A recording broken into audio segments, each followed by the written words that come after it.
Okay, welcome back, baseball fans. I'm going to do a quick video here with another base running situation. This will be runners on first and second, and the batter is going to hit a double, and we're going to check to see what we need to do to get this runner on first home. So on the boards, I'm going to use my camera for this one, so I'm not going to show you the boards, but how the board reads, let's say JD Martinez rolls a 22-6, which is a double to right center. One scores, other 36 star 51. So let's stop right there. So let's say there is one out. So a quick quiz. So we're going to use the first number for 0 1 outs. We're going to use a 36 hit value. And so after the numbers, we have the play is going to go 9-4-2 with a cutoff option for a trailing runner. So what does that all mean? So remember, the first thing we want to do is look to our fielders and get the arm rating. So now this is going to be an interesting one because this one, you actually have to get an average of the two fielders' arms. So this play is going to go 9-4-2. So the double, so Martinez is going to hit the double. Starling Marte is automatically going to score.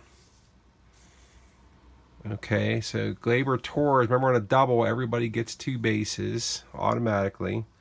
So Marte scores. Martinez on second.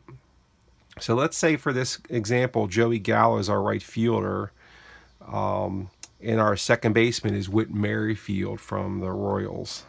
So what you have to do is you have to get the average of the arm for Gallo and Merrifield. So Gallo's a 35 arm, and Merrifield's a 32 arm. So I do keep a calculator handy when I play the Master Game. Like I said, I know some guys will probably say, "Oh, I would never play a game. I have to use a calculator," but I kind of like it. I enjoy the math. So 35 and 32 is 67. That's divided by 2. So you round up on the arm. So it's 33 and a half. So we're going to round that up to 34. So the arm of Gallo and Merrifield is going to be a 34 arm. So remember, it was one out. So 36 is your hit value. So we're going to subtract the arm. So just like if it was one outfielder. So 36 minus 34 is a 2. And then what we have to do, if you remember, we have to add Torres' speed. So the guy trying to take the extra base is Torres. So he automatically he's going to try to score here. So we're going to take that 2 and add it to 11. Now, one thing we have to also do is since Torres, it was runners on first and second, if we set this back up, whenever you have runners on first and second, that first baseman's not going to hold the runner, so that runner is going to get an extra point on a chance to take an extra base, because that first baseman is not playing off the bag, because Torres can't go anywhere with Marte at second, so the first baseman is going to be playing off the bag here. That applies to average and fast runners. Doesn't apply to slow runners. So let's go back to our calculation. So remember, Marte scores. Martinez on second, he hit the double. Gleyber Torres on third. Our hit value was 36. We subtracted the arm of the outfielders of Gallo and Merrifield, so it's going to go 9-4-2. Think of the relay from Little League. Gallo, turn glove hand, fire home. Let's say our catcher, let's get a catcher out of here. Let's see if we can get a good catcher, because we may throw on the... Okay, we'll put Yasmani Grandal will be our catcher. Okay, so we got 9-4-2 is going to be the play on Torres. So we have 2, and we're going to add Torres' speed of 11, so that gives us 13. And we're going to add one more because it was first and second, so it's 14. So then if you remember, we go to our chart, and we look at where 14 is on line 2. So line 2 is going to be 14, so it's going to be 30. He had to roll 14 chance out of 36 to score. He had to roll 32 or less. and the trailing number was a single digits at the 8. And JD Martinez not real fast, so I'm not going to try to take any bases on the throw, but I am going to try to take the extra base. Let's see what we can get for 32 or less. You remember, so Gleyber Torres has to roll 32 or less to be safe. 62, he's out by a mile.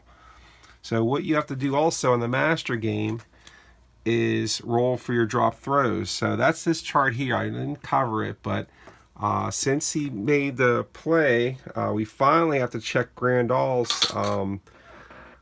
see if he holds on to the ball. So think of the umpire when he points to the glove, he wants to see the ball before he calls him out. So he's pointing at Grandal's glove.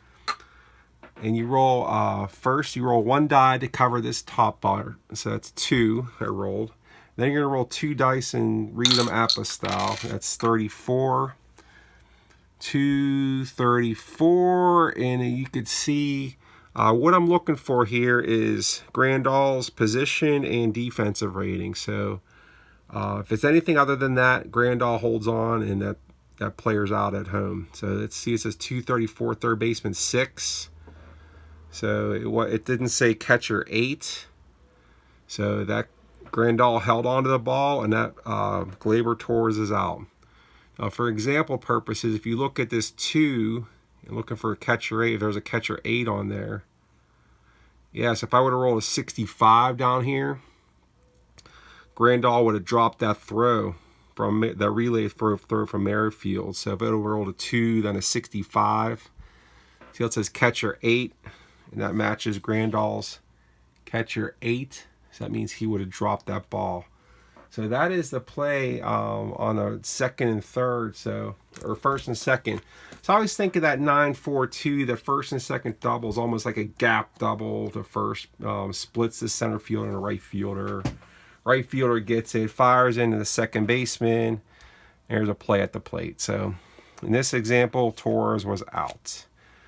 So I hope you guys enjoyed that. That's the double with runners on first and second example. Have a good night. Talk to you later. Bye-bye.